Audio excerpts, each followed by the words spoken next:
your place to be for all things EPL Draft Fantasy. You'll see again, just myself and Mick. Mick, how you doing this week, mate? I'm going well. Going well. It's nice to come in this with a slight positive spin. I think Oh, that happens when there's a. It's not even a climb of the leaderboard, but I'm closer to the top than I was last week. okay. Progress has been Well, made. well, we spoke last week about the fact that you were a bit disappointed that you did go up because it meant you may not get your waivers. How did that sort of turn out? Like, I know you were pretty disappointed by that. Well, I was at the time because I wasn't sure I'd get the player I would have wanted. Yeah. As it turns out, I got the player I wanted. And then the way the round went is I wish I hadn't got the player I wanted because the backup player pulled. But yeah, I Yeah. guess we'll get into that in a minute. It's one of those that the unfortunate turn of events where I wish I'd got blocked because it would have benefited me. But anyway, Yeah. No, fair enough. Well, look, again, like I said, it is just you and I this week. This is I've titled this "A Quick One's a Good One." We're going to try and get through this fairly quickly this evening. We'll see how we go. But just before we get into the waivers, just wanted to point out to all those people listening from home, which there probably are none currently anyway. Um, we are having contractual issues with Gilby and Dave at the moment, hence why we've frozen them out for the podcast at the moment. They're really just not fronting up. We've got them training with the under 21s. I think it's fair to say at this point in time. Um, so Nick, I'm not sure when we'll be able to figure this out.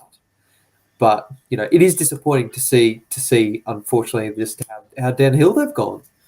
absolutely. I believe Gilby's blaming it on the youth of his squad. Uh, yeah. Yeah, he said there's a they're to put it polite, not so politely, is they're pretty tight at the back at the moment, and Yeah. they're just not don't have a cutting edge up top. Yeah. Yeah, so I hope Gilby listens to this. I hope he appreciates that. But yeah, that's where he's at the moment. I'm sure they'll be back at some point. Just busy in the world of parenting, so Yeah. it is what it is. But we haven't mentioned it yet. We weren't going to do moments of the week this week, No, we weren't. but you were. What I don't know happened? if you're Well, about to lead into this, but Tommy Rogic update. oh, please. Yes, we did say we were going to do it based on fantasy bonus points, weren't we? Or I think we fantasy were. points. So I will go How into do we that. go? Um, let me find it first. But the world of West Brom, we got a Mm. point again. We got a draw. That is Oh. our from 12, 13 games. That's our eighth draw. So caretaker manager, is that where we're at? Well, yeah, Steve Bruce got the sack, so he's finally gone. And then this week we had Luton Town, who are coming seventh. We're currently 22nd in the championship, our lowest position since 2000. So we're pretty poor at the Wow. moment. Mm. And then in terms of Tommy Rogic, he scored a lovely 0 because he didn't even get an appearance. Couldn't get a minute off the Shame. bench. That was with Steve Bruce still at the helm. Obviously, it's going to be interesting now with him gone to see what they do. But from everything I've read, like I mentioned last week, they've been playing him too deep.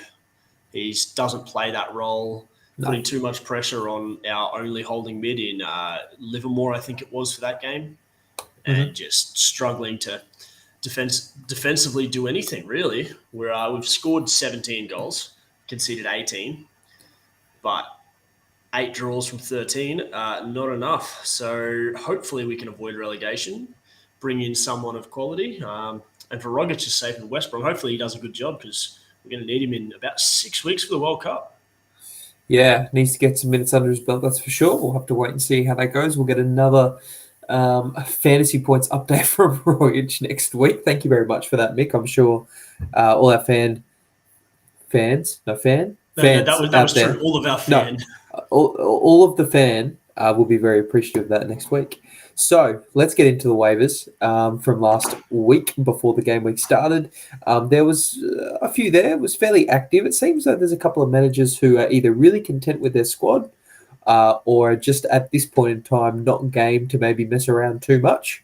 So we'll wait and see how that plays out. But Mick, if you're happy to take us through it, let's quickly have a look at the Yeah. waiver wire. I'll preface this with we don't have any notes from Gilby this week.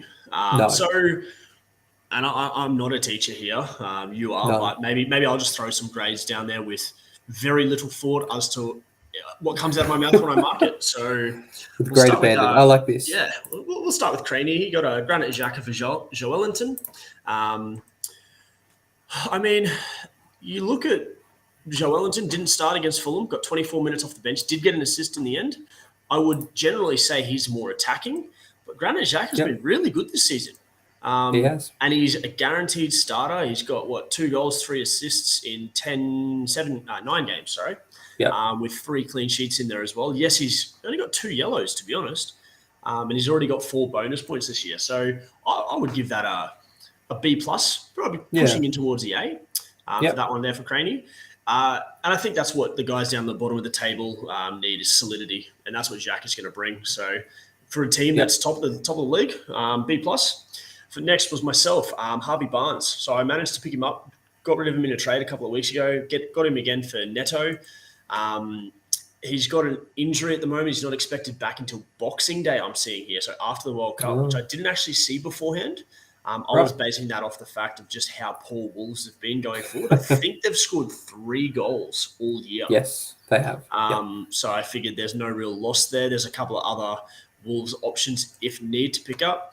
So in terms of who I waived out, I think that's pretty straightforward. You could give the outs an A. The ins in Barnes, look, it's probably an upgrade. Leicester looked really good in the week before against Nottingham Forest, I think it was.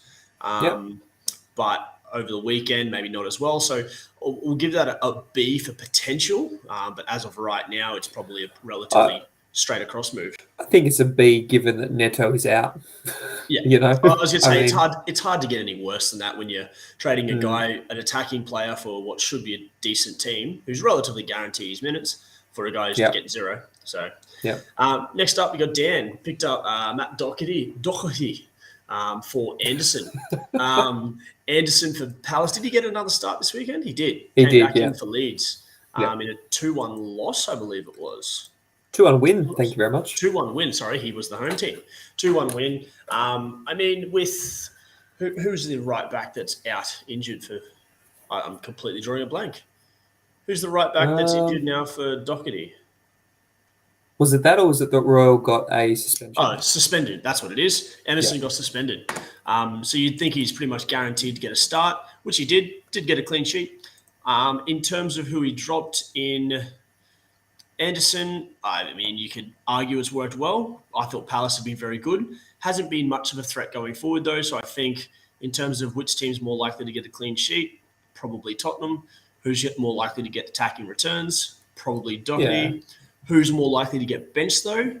Also Doherty. But even if it's a short-term trade, Anderson hasn't actually featured in anyone's team so far this season to score points at least. So I think he's probably going to be available again after anyway. So I think I'd go as far as a B+. Nothing super amazing there, but still a pretty solid, straightforward trade. Next up, Jeff did try for Xhaka again. Didn't get him, but he settled on Connor Cody for Emerson Royal. I could have just looked there and I would have found who that right back was, but Royal out with the red card, pretty straightforward. Cody for Everton.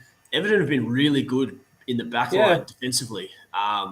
Cody coming Cody's got goal potential as well. Yeah, absolutely. He always can get a couple of goals here and there off set piece. So he's picked up 20 points in his last 3 games before this round, so I can understand why he did that.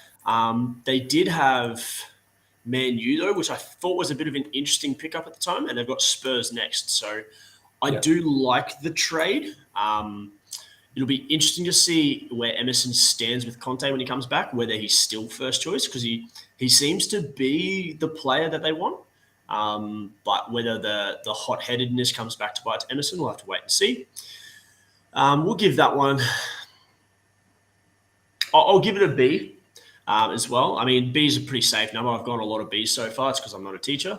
But I can't go in A because I don't think Cody's that impressive.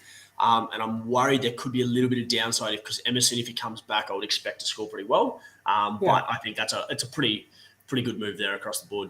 Gilby next picked up Gahey for Kufal, another Palace defender, like we've mentioned before. The run of fixtures, they had a really tough run to start the season. So you'd think the back end, if I look at their next 9 games, according to the difficulty ranking, 7 of them are 2s, 2 of them are 3s. So they have a very good run of form. So I understand why he's done that. And I believe Kufal also got dropped the last couple of games, so hasn't been featuring for West Ham. So I'll have to say that one's a B plus because, again, if you get someone that's playing, it's great. In saying that, is Gahey going to really haul? No. Will he get a couple of clean sheets across that? I would expect so. The question is Gahey the type of player you start regardless?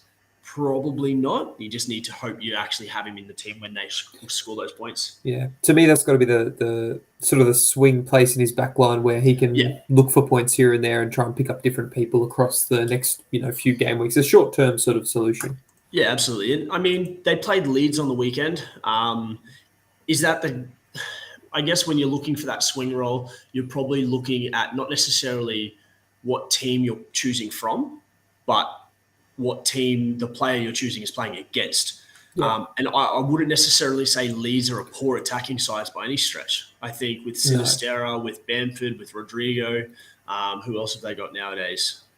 They've got other, I can't even think of them off the top of my head. I feel like it's been that long, but they've got attacking threats. Oh, Aronson as well. Yeah, I think you got to remember with Palace, like they defended really well last year. And I think because they've had a really tough start to the season, people have sort of thought, they just haven't been as good defensively, so I won't pick up their players. But I think they're still at a pretty close to either a neutral sort of goal difference at this point in time. So it's not as though they've been leaking goals left, right, and centre. Yeah. So I think I see no reason why they can't get a few clean sheets in this run. So. Absolutely. Next up, Isaac, was your trade. You dropped Sinisterra. Your first two, the other two mids were already taken, so Xhaka and Barnes. I thought they would be too. You've settled on Almiron, and I mean, we'll get to that in a minute because there's a few other Newcastle players in our list here. Obviously, Hall the week before with a massive 15. I got another 5-1 win, I think, got another goal, so turned out really well for you. Is he, I assume he's that fifth mid for you? Yeah, he is. So, he'll swing around here and there, and I'll try and pick up points as we go. But at the moment, happy with that 7 points for the game week. With their next 3 games, Man United, Everton, Spurs, likelihood of him starting 2 of those 3, or still being in your team at the end of those 3? I think it'll just depend what other players are available. Realistically, I don't mind picking up a player who sort of seems like they're starting to score a few goals. To me, it means, they might go on a bit of a run here and there. He was actually on my bench anyway and came in off the bench, which we'll look at a bit later. So I think as a backup at this point in time, he's pretty good. Yeah, absolutely. So one thing I was going to mention with that as well is St. Maximin and Isaac are obviously out at the moment. And we're about to get to that as well. And I looked at a few Newcastle midfield assets as well. And I've had Almiron there for a while. He's obviously just scored 3 and 2, which is great. The reason I've probably never really committed to him is he's the first one to get dropped when some of those players come back. I was looking a little bit further back through the central midfield rather than that winger asset, just because I think with Callum Wilson in the team, I think he's probably their best goal scorer, not necessarily the best striker. I think Isaac's more likely to push out to play a little bit wider with St. Maximin. And then in that case, Almiron gets dropped. So I'd be a little bit worried in the long term. But like you said, we're all looking for that 5th position where if you pick them up in the short term while those guys are out and get some points, well, that's what you're looking for. Yeah, absolutely. No, he'll be very much short term. So we'll sort of see how we get on. And like I just mentioned there, so Craney had a denied action with Cody already being picked up. Then was mine. So I hinted it at the start. So I managed to get Barnes, which last week I was complaining that I probably wouldn't get the player I wanted. And Barnes was the one I was looking at because I saw he was back in free agency. They played well that week. So I said, okay, here's a chance to get him back. But I had my backups. I had Bruno Guimaraes as my second one.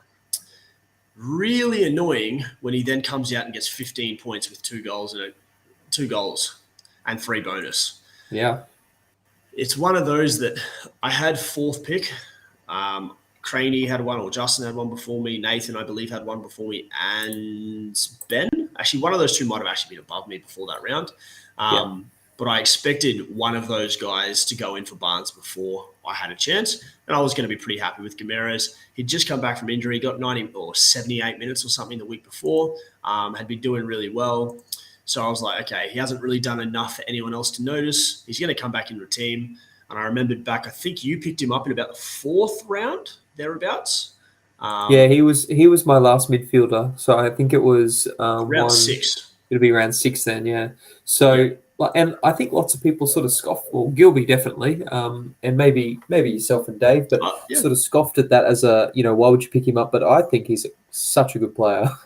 And I know he does tend to play more central, but when he does get up the pitch and when he does have opportunities, generally he does pretty well. So I really like him as a player, and I think he's got good points potential throughout the year. So, I'll have to wait and see if anyone picks him up next time around. So obviously that trade didn't go through for me because I already picked up someone for Neto. The trade that did go through was the second one I spoke about last week. Is I picked up Shea Adams. I had Patson Daka. He had a bit of an injury cloud. You saw what Daka did, right? Yeah, I have. Yeah. Cool. I've just got it up on the screen now so people know that he did actually score this week. Yeah. Yeah. So he had an injury cloud from the week before. I wanted solidity, and I think the reason I really needed that was because Mitrovic had that injury cloud. I had Mitrovic sitting there, and I also had Callum Wilson, and he's obviously always got that injury cloud with him. So I'm sitting there, and I said, okay, I need someone who's guaranteed to play, and I didn't know if Daka was. What I do know is Daka is more likely to come in this year, which is obvious. He's the second striker, well ahead of Kalishi Iheanacho. Yeah, but that solidity got me in the end. So it's 1 week where my waivers have really not worked. I've managed to effectively trade myself out of about 20 points this weekend. I guess that's the game there. So, but Adams moving forward, he's a good, solid pick. He'll score like 10 goals in a season. We'll have to see if Southampton get any better. But he's gonna, if you keep him for a while, he will get you some points. If you look at your ICT index for Adams, he's 8th in terms of influence for forwards. He's 5th for creativity. He's 14th for threat. So he's the 10th rated. And I know it's a very random stat that doesn't necessarily relate to much, but according to those metrics, he's an important part of that team, and he should be in somebody's team. So I'm surprised he was still there. Southampton, though, haven't done that much. So if he gets me 2 points off the bench while Mitrovic is out, I think in the couple of weeks while Mitrovic is out, I think Adams hopefully can cover up that loss that Daka I missed out on. Next up, obviously, Xhaka.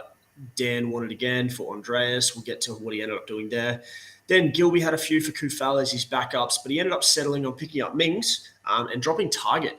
So I'm not sure.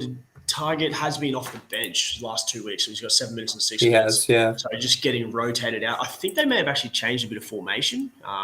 Maybe that's why they've done that. So that's a pretty straightforward pick there for Gilby.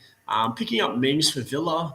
They've come off 2 clean sheets, which I'm assuming was why they did it. They had Forest this week. So you know what? For that short-term 1 week thing, you'd probably give him an A. Villa do now have Chelsea next. So that'll be an interesting one. But after that, Fulham, Brentford, Newcastle, you know what? I'd go as far as saying that's an A or an A minus, that trade there. So pretty straightforward. I can understand completely why he did that. Not that Villa's been the best, but it looks like they've started to play a little bit better the last couple of weeks. Yeah. Isaac, you were next. You've already dropped Sinistero. Had a couple of options there. Dick over Reed, another guy I've had on my watch list for a couple of rounds this season. Nothing to set the world alight, but if Fulham, especially now with Mitrovic out, if they can score some goals, he would be involved, more likely to play. A Rebo for Southampton as well. He ended up going with Martial. Now, are you surprised no one else put him for Martial at all? Yes, especially because he came off the bench midweek, which to me indicated that Ronaldo was probably going to be on the bench during the game, the league game, and he scored a goal in that game. Obviously, it now seems as though he's been injured again, unfortunately. So whether I stick with him, 75%, I don't know. Yeah, so we'll wait and see. But I'll figure it out a bit closer to the time. But he did still get an assist in the limited time he had in the park. It seems though he's got a bit of faith from the manager, and when he does play, he's actually played pretty well. So I just thought it was a better option than Morpie. If you look at points per minute, he's played 104 minutes. And he scored 18 points, 2 goals, 2 assists. So yeah, if you can get a start, you're looking at his fixtures aren't great. Newcastle, Spurs, Chelsea next. But then he's got West Ham, Villa, Fulham to lead into the World Cup. So I think and then straight after that, Forest, Wolves, Bournemouth. So the next 6 after that are really important games, all really good games for Man United. So it'll be interesting to see what they can do there. So Yeah.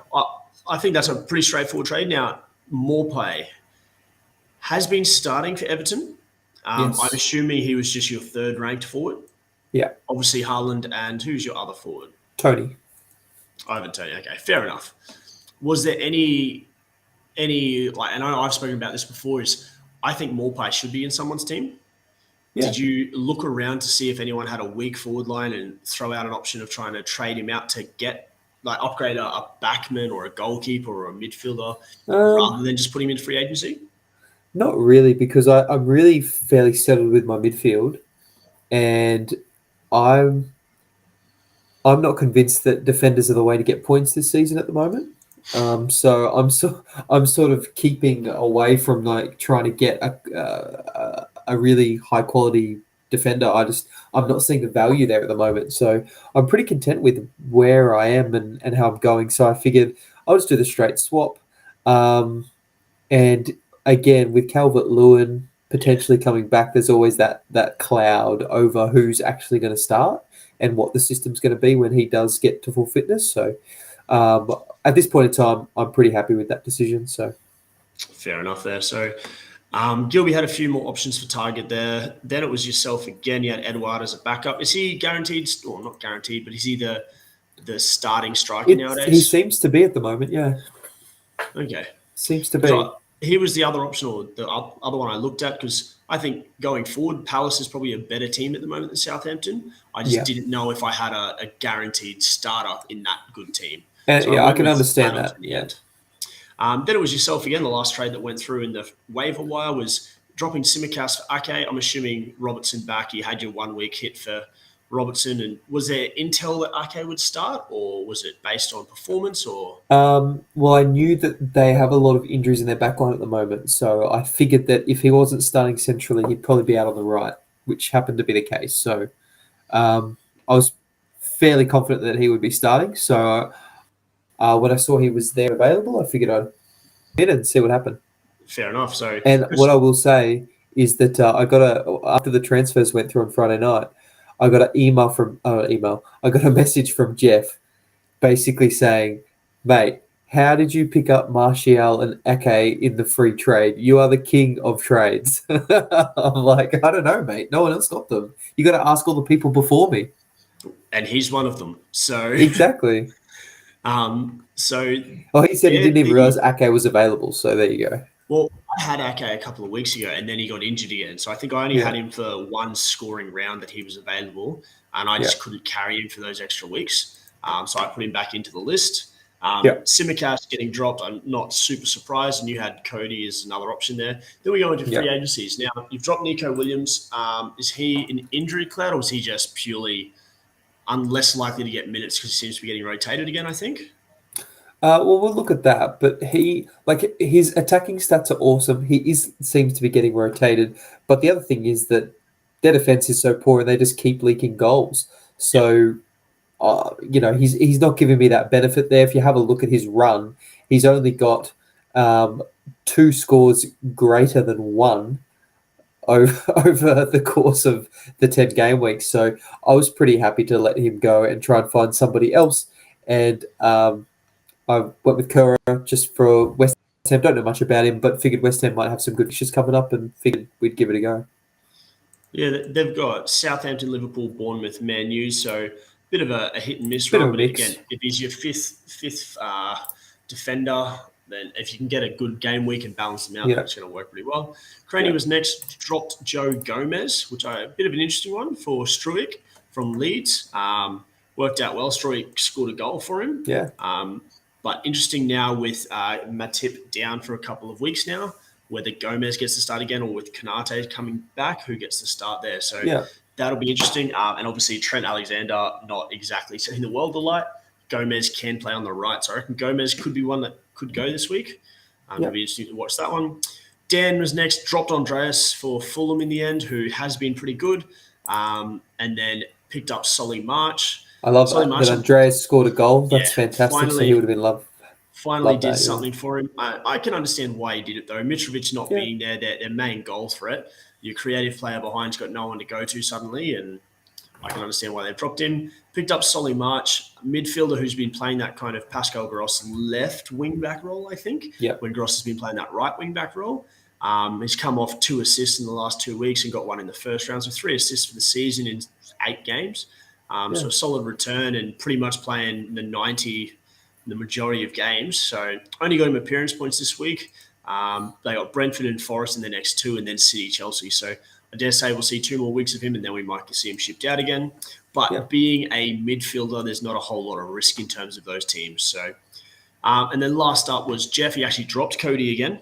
So everyone else that tried to get him, he ended up getting dropped. He picked up Dan Burn for Newcastle. So Burn's a bit of an interesting one because he started the season, then he suddenly got dropped in a 0-0 draw and then got brought back. So I don't know if there was a return to form, if there was a bit of an injury niggle, but if there was an injury, I wouldn't have thought he'd play at all. Only got him 2 points because of that 1 goal that they conceded. But I guess if there's a good run of fixtures there for Newcastle, I can understand it. Man U, Everton, Spurs, probably not really the ones you're looking for. So interesting one there. I don't know if that's necessarily an upgrade, but obviously something in it that Jeff saw. So that's the trades for this week. Nothing, I guess, massive there. There's a few with big upside, mainly the guys that you've got there with Ake and Martial.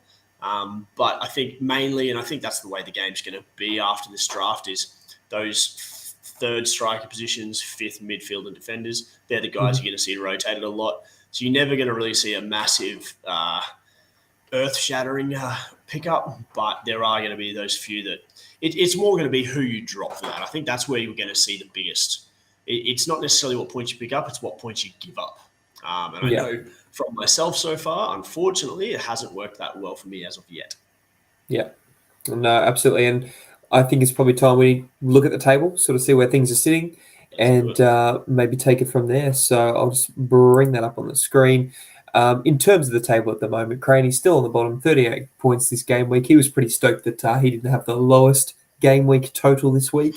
Then we've got Nathan on in 8th place with 43, pretty solid return for the game week.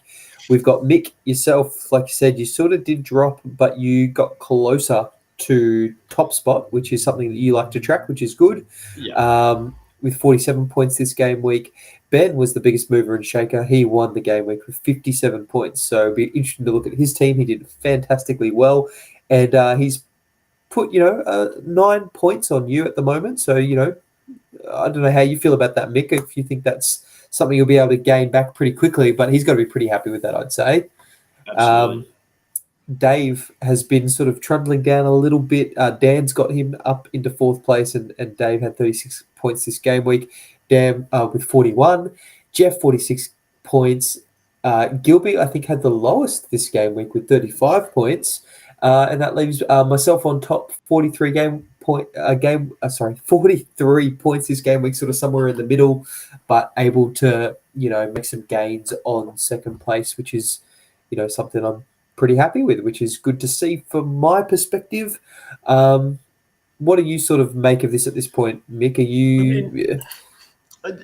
I mean, you kind of pointed it out. Obviously, I've made ground on top, but lost ground overall, and lost ground on the guys around me. But I mean, we're a group of guys. We love the movie Dodgeball. We make quotes from all the time. But another movie that gets quoted all the time is it Talladega Nights? Ricky Bobby. If you ain't first, you're last. Yeah. So to be honest, I don't care if the guys around me are moving up. If I'm still making ground on the guy that's leading, it's a good week for me. So I've made up 4 points there. At the end of the day, if I'm still moving, if I'm closer to first than I was, and I get an earlier pickup in the waiver, that's almost ideal. So I almost prefer it. As long as those guys aren't making that gap bigger. So as long as they're not overtaking yourself and making that gap bigger, I think it's a win. Now, I would have preferred a bigger pickup than 4 points. But it's nice for my team to actually, I think that would probably be my second biggest round for the year out of 9 rounds. So overall, I'm pretty happy. In saying that, it seemed like it was a pretty big scoring round. So think the lowest Yeah, I for think our entire league was 35, which is pretty good, yeah. really. I think the average, was quite high in comparison to some of the average scores over, the some of the other game weeks. So it was good to see. There was no big blowout score. Like I think, Ben's done really well with his 57. But other than that, there's no big blowout scorer and there's no big, or no incredibly small score. So I think everyone did pretty well this game week, which is good to see. A good even spread of points. So it's probably time to have a look at Craney's team. Let's do that now. 38 points. So he was able to get those from Havertz with 6, Rodri with 6, Son with 6. How do we pronounce the Leeds defender? Struij? I've always said Struik, but I'm not really Let's sure. go with that. Let's go with Pascal. I think his name's Pascal. Good old Pascal with 6 from a goal as well. So they were his main sort of contributors this week. Guaita with 3 points with obviously a bit of a bonus there. But didn't offer too much. He obviously wanted Aubameyang to start, but he did start in the Champions League the week before. So I'm wondering if maybe that's going to be a trend coming up because he did start this week in Champions League as well. So I hope that, and I'm sure that Craney will still play because he's a Chelsea fan. And if he doesn't play, doesn't play. If he comes off the bench, he still might get points. Who knows? But, a solid game week. I think, definitely a good team there in front of us. He's got to be hoping that Son picks up his straps a little bit and keeps scoring. And obviously that Aubameyang and Rashford keep going as well. So 38 points. I don't think Craney is too worried by that, but he was definitely happy that he was not last this particular game week. Let's have a look at Nathan. 43 this game week. So you happy to run us through that one, Mick? What I can do. I'll do my best. I'm just going to work off your screen here. So you've got Melier with 2 in goal, Akanji with 7, then his other 2 defenders, Veltman and Matip, both with 1s. But the majority of his scoring, pretty much outside of Akanji, the only guys who got more than appearance points, Mason Mount with 12, which I think might be his first decent score of the year, really. Yeah, I think so. Martinelli for Arsenal against Liverpool with 12 points as well. So 24 for those 2. Akanji with another 7 gets him to 31. And then a few 1s and 2s around there with his forward line, Vardy, Costa and Welbeck, and then Gross and Fornals in the midfield. So in terms of what he left on the bench, nothing really left on the bench. Really only 3 appearance points and then 1 didn't play. So has done pretty much as well as he could have done. He's really got saved by that, I guess, somewhat unexpected Arsenal. I mean, we shouldn't really say it was unexpected. Arsenal have been really good. Liverpool have been really poor. Yeah. To be honest, we should be saying 3-2. Liverpool maybe overperformed by scoring 2. But I think Martinelli's a hell of a player. Mason Mount finally living up to, I guess, where Nathan drafted him, really. Yeah. No, you got to assume that Mason Mount's going to be getting over 150 points this year. You've got to assume that Martinelli's going to be the same. So 2 really good midfielders there, which he'll want to hold on to.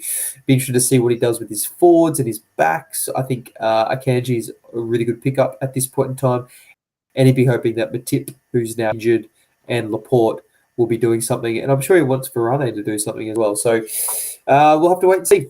But 43 points this game week.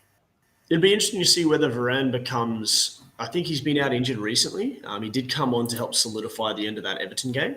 But it'd be interesting to see who keeps starting in the middle with Martinez, whether it's Lindelof or whether Varane gets the starting role again. Interesting one to going forward. Very true. Very true. Well, that means we get to yours. I'll run through yours, then we can have a bit of a chat before we move on. But 47 points, like I said, you got to be pretty happy with that. That was sort of the upper tier of the points this game week. If we have a look at the team, we've got some really good performers there with Trippier with 7, Saka with 15, Eze with 10. Eze, he's in my team, he's a fantastic footballer, and that was a really, really well done goal. Wilson with 5. Wilson always tends to get a few points here and there. And you had Sancho, who didn't actually make an appearance. So me came in for you with just 1 point. But the biggest thing for you is Alexander-Arnold with that injury. I know we were talking about him before we started the podcast, but he's obviously not someone you're going to drop. But how do you sort of cater for the fact that he's not going to be there for the next few game weeks? I think the fact that he's not there doesn't really harm me. He's done nothing, so it's not like I'm losing much so far. My issue is Mitrovic is also carrying an injury. So the fact that I've got two potentially on the bench without it. What I did mention here before is they're both guys that if I drop into free agency, someone that has no injury concerns will take the risk on one of those guys. So I don't know if I necessarily want to drop them.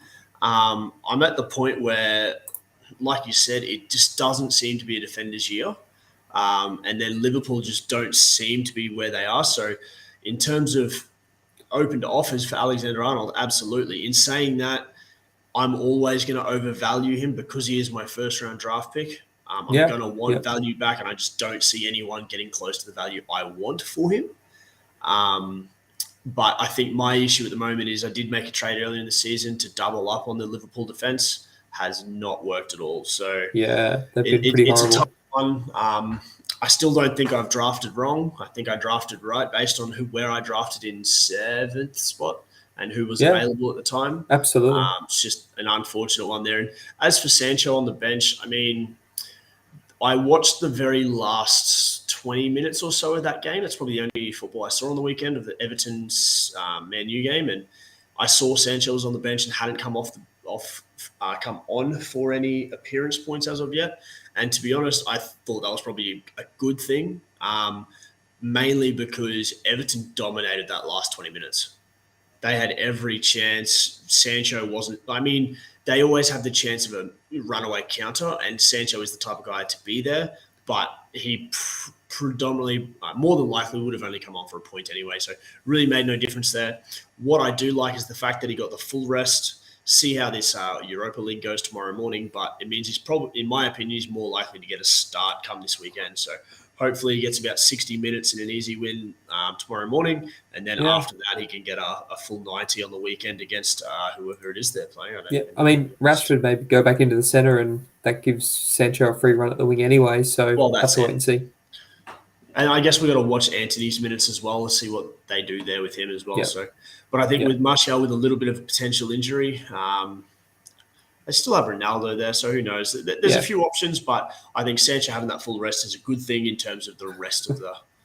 It's a good week for it to happen because I did okay. I didn't need him to score points, so not too unhappy that it happens in a week I didn't need it. I mean, it's not bad when Manchester United are like, oh, well, I guess we just put Ronaldo on. You know, not bad at all. So speaking of Antony, it's probably time to talk about Ben. He was our biggest mover and shaker for the week with 57 points. He did really, really well. And really off the back of Cancelo with 18 points. Finally, his star man has come to the fore. -1 for Walker Peters, which I'm sure he was not delighted about. But look at that midfield. Love the midfield. Paqueta with 8, Anthony with 8, both scoring some goals there. Eriksen, obviously, with 2 and Grealish with 1, but those two are quality players as well, who I know have been starting to play really well. Solanke with 8, Antonio with 8, and Buemo with 2. You know, some good performances across the board there, and a really well-deserved 57 points. And the fact that, you know, Sterling didn't play, you know, he's definitely got more points in him. So, you know, I've said it before, absolutely love Ben's midfield. I think he's going to be rising up the table and doing a good job, especially if Cancelo can, you know, get some good points for him as well and start hitting the ground. So, yeah. Yeah, there was one thing I pointed out to Ben in terms of his team selection. You would have noticed, didn't make any trades for this round, left it as it was. So thought his team was okay, which is fair enough. And I actually floated Bruno to him. I spoke to him. I said, look, there's a guy in free agency I'm kind of looking at. In saying that it doesn't fill a position where you're weak. I said, if he was a defender, 100%, this is where you go. But I don't know if he necessarily upgrades who you've got. But what I will say, firstly, is he got a little bit lucky with his bench. The way he had the bench ordered, if Sterling had any appearance points, then Thiago Silva wouldn't have come off because Solanke was first on the bench. So the 8 points Solanke had wouldn't have happened. Fortunately, because Sterling went off, it allowed that to happen. So a little bit lucky that he also had a defender swap because he needed that to happen just because it wouldn't have been a valid formation otherwise with only 2 defenders. The other thing is what I'm a little bit kind of surprised at is he had Davies for Tottenham, third bench, but Walker Peters second against Manchester City. And I saw Ben on Saturday night, and he did have a bet for Manchester United to beat Southampton 10-0. So he knows they're due one. He knows that they seem to get one every year, one massive thrashing. So he kind of went, well, it wouldn't surprise me. So the fact that he's still through Walker Peters second, I know Davies had a bit of an injury cloud, and maybe it's the fact that he could make that sub, even though it was -1, it's helped him in the long run because it's gave him the 8 as well. But it's an unfortunate thing in hindsight, but I thought it was a bit of an interesting one there anyway. Look, second thing I was actually going to ask is, I know I've mentioned it before and you've mentioned it, but diversification. He's got a double Manchester United midfield. Would you be looking to diversify? Are you happy to keep both of them? And if so, which one would you be looking to trade out?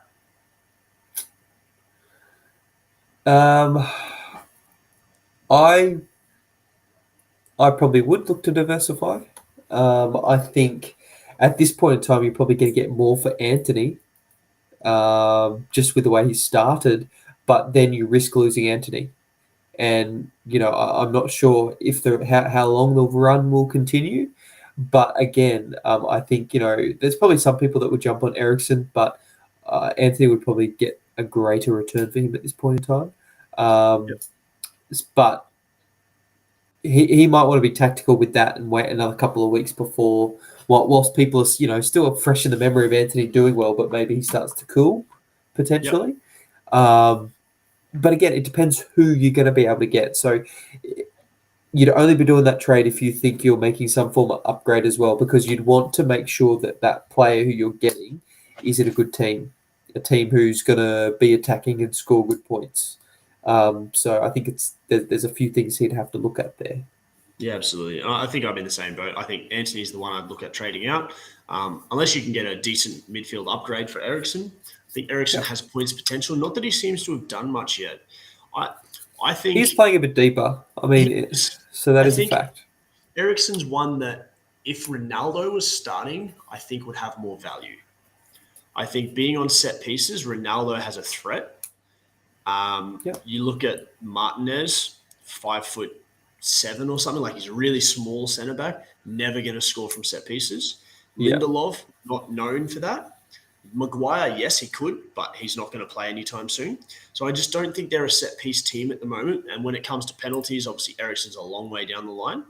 And then when it comes to free kicks, well, you've got Bruno, you've got Ronaldo, you've got Sancho and Rashford. There's a hell of a lot of guys there that can take that free kick. So interesting one as to where Eriksen sits. I think his value, if Ronaldo starts, goes up. In saying that, would you play a 34 and a 37-year-old in the same team when you want to play a bit of a high press? Probably not. Yeah, probably not. Interesting. We'll have to wait and see sort of how that goes. But, Ben just might be happy to sit for a while, sort of see how it plays out. The one piece of advice I would give for Ben is to get rid of Walker Peters. I reckon there's probably a better defender in the waiver wire who could get some more points, especially with Southampton not doing all that well. But, he may feel like he needs a Southampton player there. Totally get it if that is the case. It's probably time to have a look at Dave, though. So Dave has dropped a spot to Dan this week, but 36 points. If we have a look at his team, we've got Darwin with 6. We've got Skamaka, who's been really, really good for West Ham with 9. Odegaard with 4. And that's really where the bulk of the points have come from. Or Kane with 7. I missed Kane. Kane with 7. So his forwards have done really well. We knew his forwards were going to be strong this year.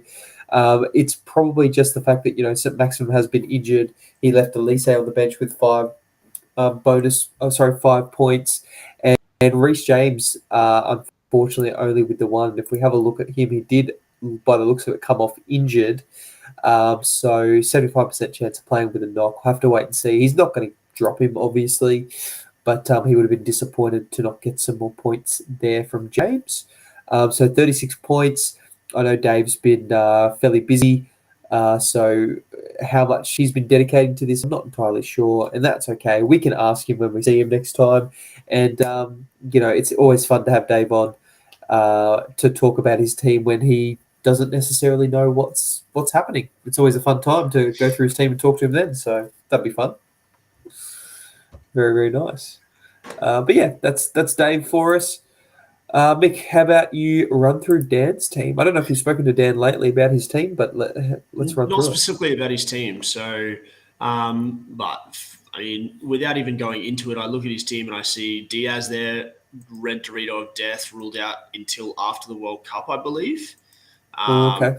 Kyle Walker has carried an injury for a couple of weeks now, has a red Dorito of death just until the weekend. So we'll wait and see on that one.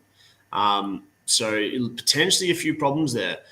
The rest of his team, though, so in terms of his points this week, 41. You got Cucurella for 7, Doherty for 6, Diaz for 6. So always great when you can pick up 19 Love his points backline. from shootbacks. Yeah, love his backline. Saliba only got the 1, but against Liverpool, you probably expect that. Interesting one, though, is where he left Mahrez. So Mahrez on the bench for 8, and instead he did play. He had Firmino and Jesus for 6 and 5, but he played Harrison against Palace and Podence against Chelsea rather than Mahrez against Southampton. And we've spoken a bit about it before.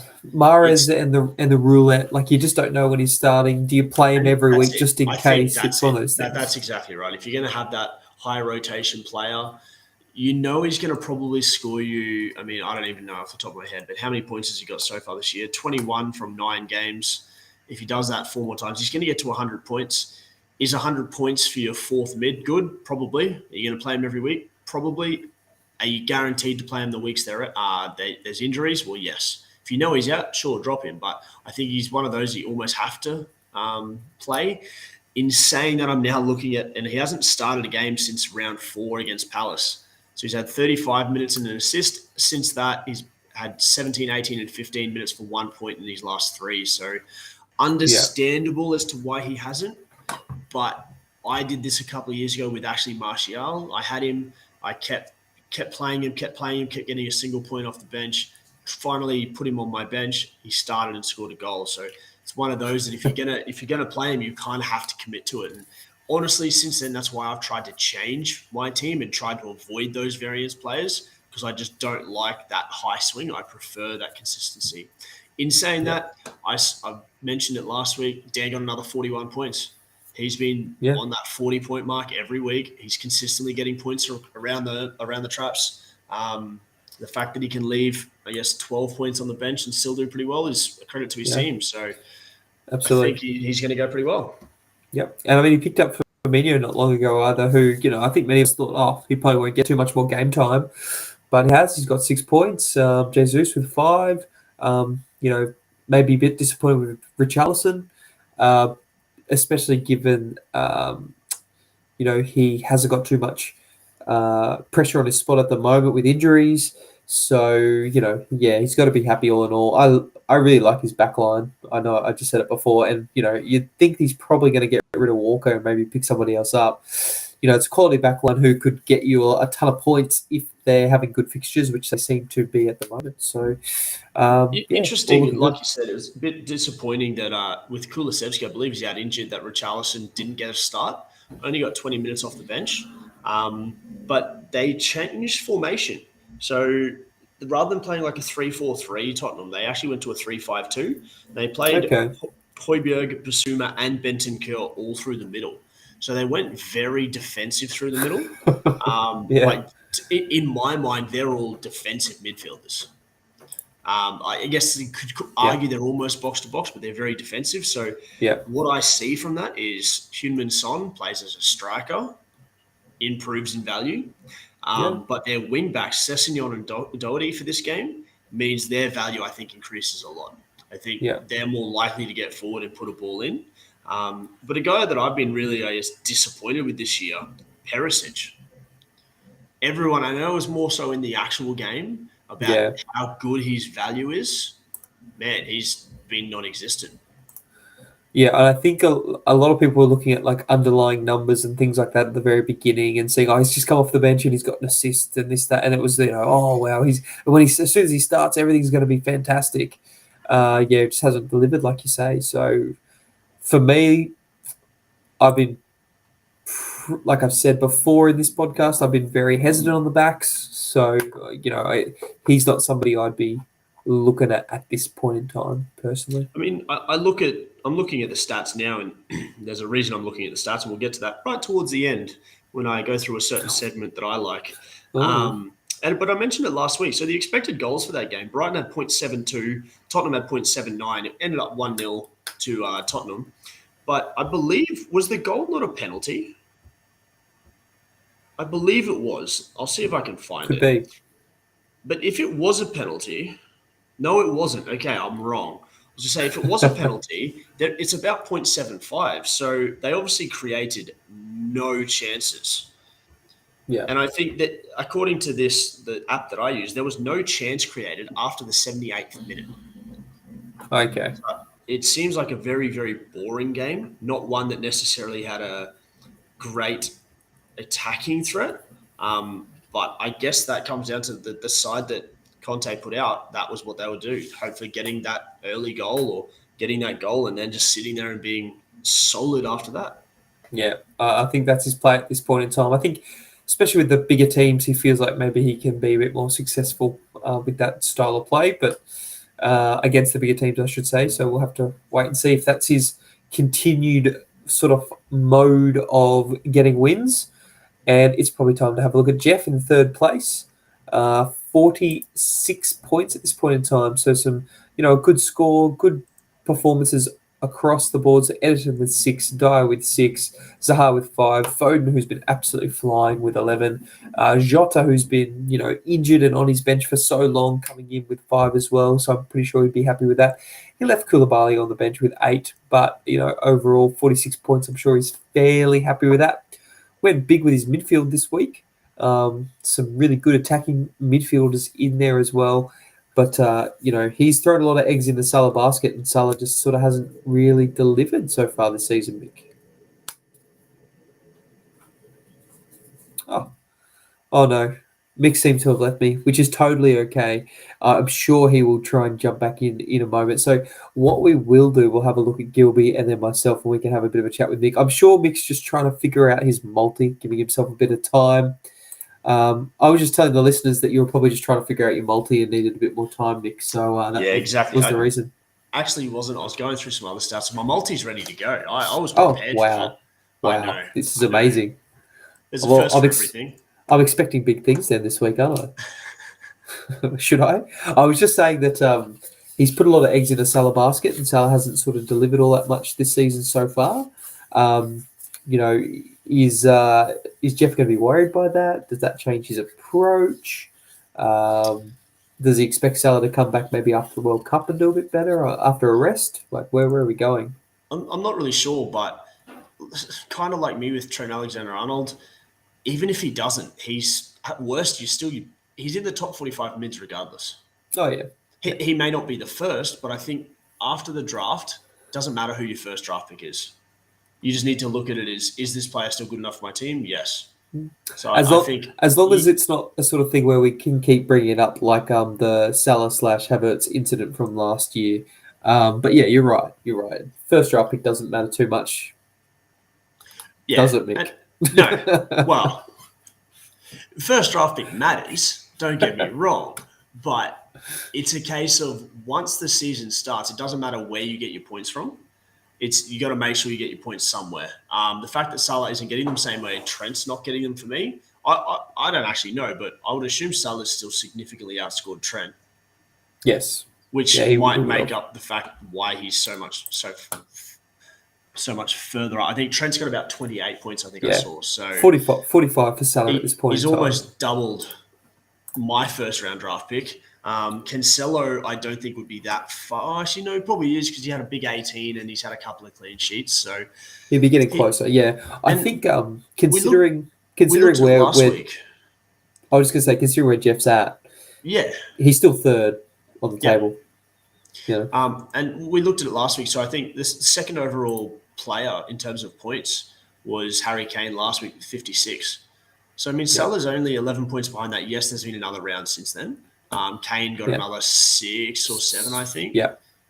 Maybe even 8. So there's 63 points. He's only 18 behind. That's one good round, like one big round, which everyone knows Salah can do. So, yes, he hasn't done the heights of a first-round draft pick, but he's still been a first-round draft pick. Yeah. He's a first rounder without being a first pick, if that makes sense, I think. That's probably the easiest way to describe it. No, absolutely. That makes total sense. And I think, you've got to assume that he will go on a run at some point and score some really good points, and Jeff will take those gladly. And, he'll hope that propels him up even further in the leaderboard. And that does take us to Gilby in second place. He was the round loser, unfortunately, for Gilby, which, I'd be interested to see his thoughts on that. But he wasn't, like I said, there wasn't too much variance this week. The points were pretty close. But, he did manage to pick up some points with Castagne, with De Bruyne, with Ronaldo, who came off the bench and scored his, I believe, 700th club goal, which is a fairly impressive feat. So he did have some, good points come from there, but then just appearance points everywhere else. It looks like Castagne has a Dorito of death, an eye injury, 75% chance of playing. So that'll be interesting to see if he does play and if Gilby decides to pull the trigger in any way, shape, or form. But he got a clean sheet bonus when Leicester were leading 1-0 and they ended up losing 2-1. So you've got to say that Gilby maybe got a little bit lucky there, but, I'm sure he's more than happy to take that luck after the fact that we've pointed out a few mistakes of his in the past. So he'll take that luck, absolutely, and well done to you, Gilby, for that. 35 points, hasn't lost out too much, still in second place. Does he have any cause for concern at this point in your eyes, Mick? I don't necessarily think so. I look at his team: De Bruyne, Maddison, Trossard, great midfield. His defense doesn't set the world alight. They're all okay. None of them are from super defensive teams. None of them are from really overperforming teams. Yeah. I look at his forwards as well, and yes, Ronaldo's Ronaldo. And yes, Watkins is a starting striker, but Villa have been really poor. Ronaldo hasn't been starting, and Alvarez, I think, has started one game this season. So I'm a little bit concerned about how his forward line is. I'm saying, look, Alvarez, 18 points. Like you say, only started one game where he did haul, but only 18 points. And I'm not sure Gilby would have been playing him too much to get many of those 18 points anyway. I think a lot with Alvarez, and Gilby, once he eventually comes back on, can confirm this, but I think Alvarez has always been for Gilby waiting for Haaland to break down. Yeah. And that he said that at the start of the season, he just hasn't put a run of games together. But in saying that, like, the stats that Haaland had, I think he scored in one of his hat-tricks a couple of weeks ago, he had touched the ball 12 times. Like, how injured can you get when you're only involved 12 times? Well, I think it's going to depend on when players decide that they need to start hacking at him as well. Oh, how do you hack at a guy who only touches the ball once every 8 minutes? There's ways, I'm sure. It's interesting, and I think that's kind of the way City play. I think the way they're using Haaland here at City is so different to Dortmund. Now, I'm by no means a Bundesliga aficionado, but from all the goals that I kind of remember, it's almost not counterattacks, but break through a high line at Dortmund. Kind of they play him in behind him. He either gets the cutback goal or gets the byline and he's sitting there. Whereas there's always like a really big drive. Whereas now they kind of teams sit back so much.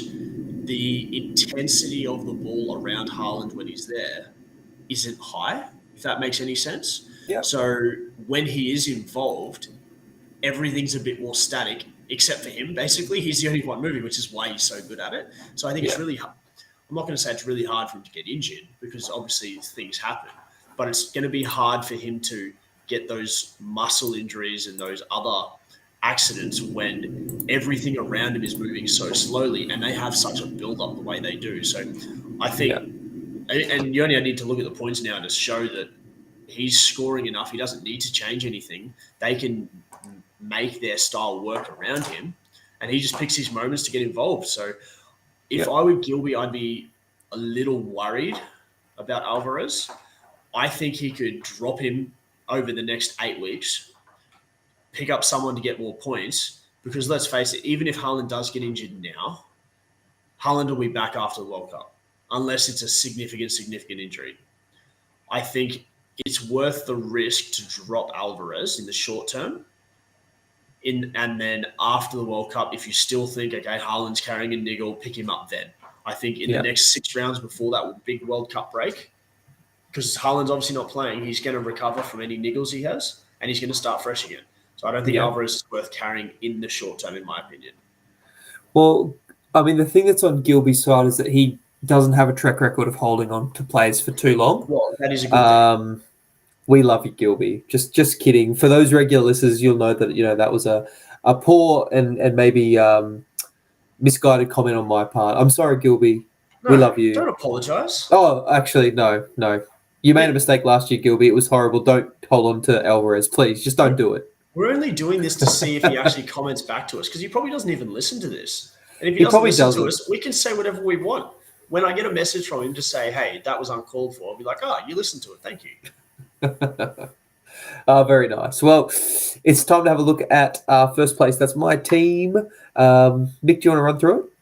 I can do. Let me just bring it up there without my computer crashing. So big scores. I mean, 43 points and highest scorer had 7 points. So just good scores across the board here. So with one double digit, I can see that now. But we've got forward line, got Haaland for 6. Poor score for his standards. Tony with 5 points. Yellow card really hurt. Martial with 4, couldn't even get more than 28 minutes. So I'd be a little bit disappointed with that forward line only netting you 15 points. I get to your midfield and you've got Almiron with 7. You've got Almiron with 7. He's only scored 5 Premier League goals in about 40 appearances, so won't do too much. The thing is with that one, Gilby would be so dirty that I picked up Almiron and got a goal. 100%. Jared Bowen, 7 points, finally doing something of note. Pretty sure he's on pens. Who expected that? Not me. Yeah. Bernardo got a clean sheet for those 3. Bruno Fernandes just straight 2 appearance points.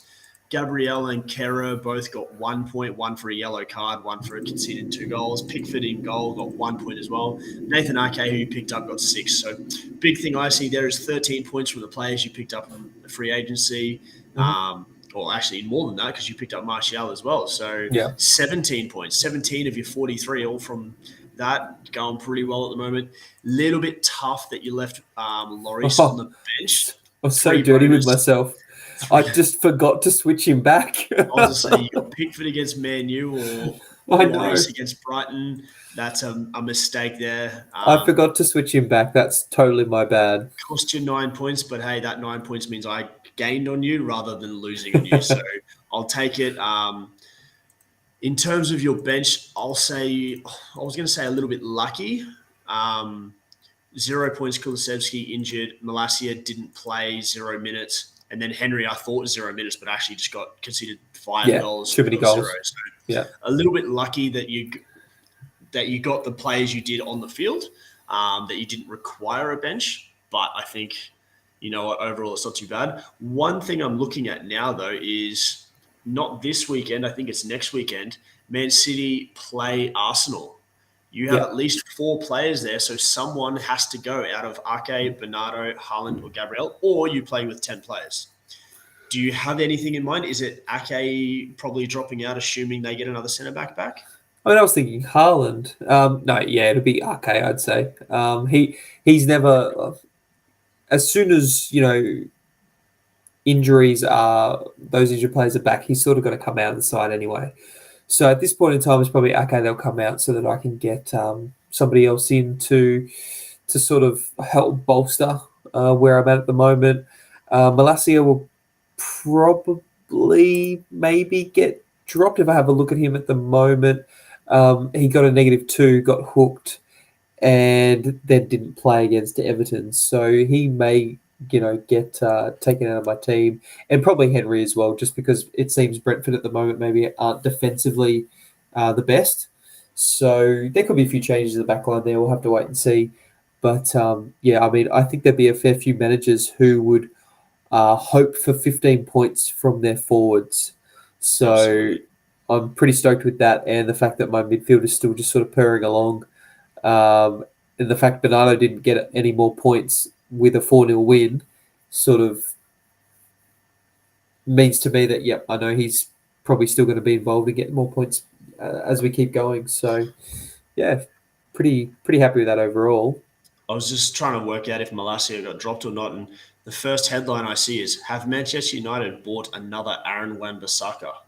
Whew. That's a bit harsh. That's both harsh on Bissaka and on Malacia, I think. Yeah. But interesting there. Especially when there was all these massive raps on Malacia not long ago, like, oh, he's fantastic, he's playing so well, on that left-hand side, blah, blah, blah, blah. They're just making headlines at the end of the day, so I wouldn't be too stressed about that. I think he's a really quality player, and he's probably better than Shaw, but, that's for the manager to decide. Maybe you're just getting a bit of a rest for Europa. I don't know. He's a young player. Like, it's not as though, he's an old head and should be able to play all these games, so we'll have to wait and see. The one thing I wanted to bring up, and I mean, I think it's sort of goes to show maybe why I'm doing pretty well at the moment, is so this 43 points, I don't know if you can see the screen, Mick. Your second lowest? That's the lowest score I've had since game week 2 with 25. Yeah. So I mean, and granted I've got Haaland, he's playing amazingly well at the moment, but that's pretty good to be doing that this late on, and 43 points, since game week 2 is my lowest. That's some consistency right there. So to put that in perspective, if I had a 43 this round, it would have been my third highest. Oh, I've had a 68, a 44. So the 47 I did get was my second highest. So that's a good round for me and a poor round for you. But I mean, when you've got 102 points from a single player in 9 rounds, that's averaging 10 points a round. If I were to add 10 points around to my team, it suddenly doesn't look so bad either. Yeah, no, exactly right. So, nothing for me to complain about. Just got to keep rolling on and seeing if I can sort of keep this score up where it is. So, yeah, pretty happy overall. Nice. So, it's time to talk the next game week. So we may as well have a look at that. I'll bring that up on the screen really quickly. Let me go to there. We've got a couple of early games on Saturday for us here in Australia. So we've got Brentford v Brighton, Leicester versus Crystal Palace, which I'll be up and watching. On Sunday, we've got Fulham versus Bournemouth, Wolves versus Forest, Spurs v Everton, Villa versus Chelsea, Leeds versus Arsenal, Manchester United versus Newcastle, Southampton, West Ham, and the one that I'm sure a lot of people thought would be, the one to help decide the actual outcome of the league this season, Liverpool Man City. So the obvious one there, Liverpool Man City, is going to be interesting. Like, can Liverpool get up for this game considering they've been so poor? But if we have a look, the other one that I'm sort of looking forward to would be something like a Man United Newcastle, because Newcastle have been playing some really good football. Man United, they have their peaks and troughs, but they're a quality team, and I think that's actually a really good matchup for both those teams. I think that's sort of going to actually show us just where Man United are and where Newcastle are, to be honest. So I think that's going to be a really good game.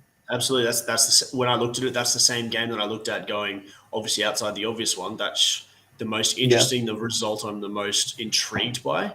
I mean, in saying that, Spurs, Everton, like I said, defensively have been a hell of a lot better. Spurs haven't been that great going forward, so that could be an interesting one as well. Who's going to have the possession in that game? Like, you know what I mean? Where's the ball actually going to be most of the time? I guess it depends how they set up. If Spurs set up with 3 midfielders again, I would assume Spurs are going to. And they're going to just pass it around. But if with 3 defensive midfielders, they're not passing around the right part of the pitch, I would imagine. You didn't say where they pass it around. You just said who's going to have it. Sure. So I think that could be an interesting one there. I think you look at Palace-Leicester. It's a game Leicester at the start of the year probably looked at saying this is a chance for us to move up in terms of that mid-table. And now it's a game that they might look at and saying, hey, we need to steal a point here to try and help us in relegation battle. Yeah. And I think a sneaky kind of good game could be Brentford-Brighton. They're both kind of flying under the radar. Brighton's doing really well. I don't know if I've got the league table here, but they're sitting up at about 7th or something, I think. Or at least I mean, not long ago they were in 4th. So, I mean, yeah, they have been doing really well before Potter left. So yeah, so Brighton's in 7th and Brentford's in 11th. Now, Brentford haven't had the wins. They've only had 2 but 4 draws, a -1 goal difference. So they've scored 16, which is going pretty well. And Brighton, on the other hand, have only conceded 9 goals. So they're equal best defence with Newcastle and Arsenal. Newcastle and City. And Everton, sorry. All of them have only conceded 9 goals. So interesting one there to see how it's all going to go. I think Leicester, bottom on the table, 3 points away from safety, really going to hurt. They need a result. Palace with only 9 points at this part of the season, I'm kind of surprised. I expected them to be doing a whole lot better. I think they've been playing well. Unfortunately, they've been playing rough opposition, really, when you think about it. So they've played really well against games where they weren't expecting to get a point, and they probably haven't played well when they needed to take the points. So I guess that's important one for both teams. Yeah, important one for Palace, really. Yeah, no, absolutely. I'm hoping Palace can get that. I love what Palace are doing at the moment with their midfield, with sort of Eze and Elise sort of both in the midfield. I think it gives a lot of creativity, gives them something a bit different, means they can overlap in different ways with the forwards as well, because both of those players can get up the pitch really well. So those two on the park together, I think is just awesome for Palace moving forward. So yeah, we'll have to wait and see. I'm hoping Palace get up for it. I'm going to be watching, so I'm really keen to see how it goes.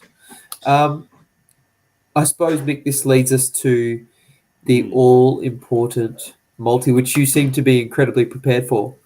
So here we go. Do you remember last week's at all? I know, but I'm hoping you do. I do. I've got it here. So I had Chelsea to win to 0. They beat Wolves 3-0. Wow. Whoa, hold on. Yeah, well, it gets better. I had Man U to beat Everton. Hey, Man U beat Everton. I had Ronaldo to score in that game. Ronaldo scored. 3 legs. I had Tottenham to beat Brighton. Oh. And I had Richarlison to score a goal. So I had 4 from 5. Kulusevski didn't start, but they didn't start Richarlison. No. Out of nowhere, Ricky from Rio has let me down. I'm not going to lie. I looked at it when we started this, and I got a hell of a lot closer than I thought I did. I thought it was gone when I saw Ronaldo wasn't starting. Oh, my goodness. But 4 from 5, I think I can go on the record and say that is the closest one I've had. Absolutely. I'm not sure if Dave would... That is also why I know there was no chances created after the 78th minute, because I checked how many Ricky had, and there was none. See, I'm not sure if Dave would be just absolutely mortified that it was Ricky from Rio that let you down, or he would be saying... You shouldn't have backed Ricky from Rio. Well, I did get a message from Jeff to go, hey, mate, what was your multi this week? And he wanted to get in on it. And then when he heard it included United, he's like, nah, can't do it. I'm out. So you're welcome, Jeff. Because you didn't do that, you saved your money. But we'll go to this week's. Tried to keep it relatively simple, which I know that's a big claim from me because it never gets that simple. Well, I mean, last week was simple, really, when you think about it. Okay, so now this week's, it's actually a little bit under the $38 mark. Now, that was kind of a self-imposed thing. It's never actually been that, but hey, that's what it's kind of worked out to be. So it's about $35 is what it's paying. So I've got Chelsea to beat Villa with Raheem to score. Okay. Yeah, so I can see that. Figure Sterling not playing, more likely to play. Villa haven't been good. Chelsea have been solid. Yeah. Paying $4. Good. Second leg, I've got Palace to beat Leicester. Like I said, I thought Palace had been pretty good. Leicester haven't been. I think there's a likelihood to win. And I've actually got Elise to score a goal. Okay. So I've seen a few different formations, and I know he's been dropping into the midfield, but he can also play as that kind of right winger if AU's not starting. So I think he's more likely goal threat. Eze is more of the creative.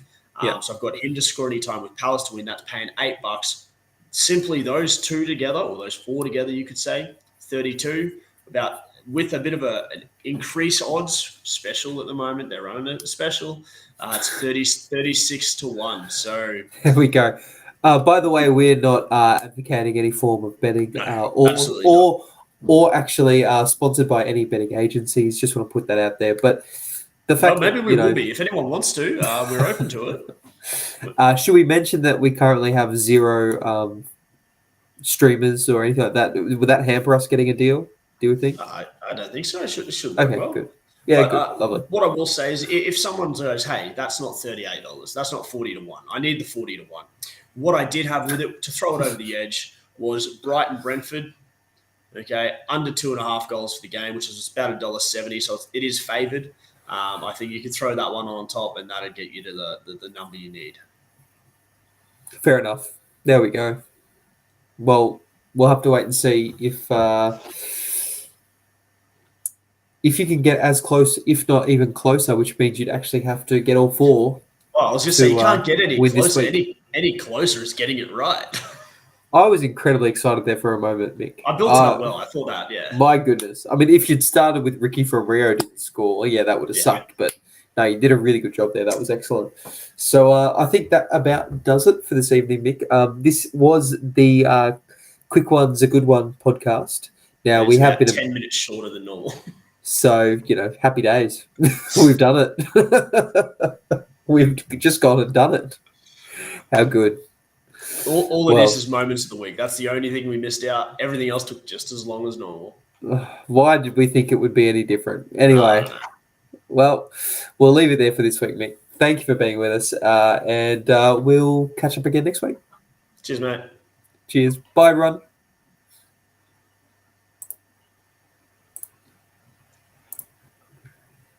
Lovely.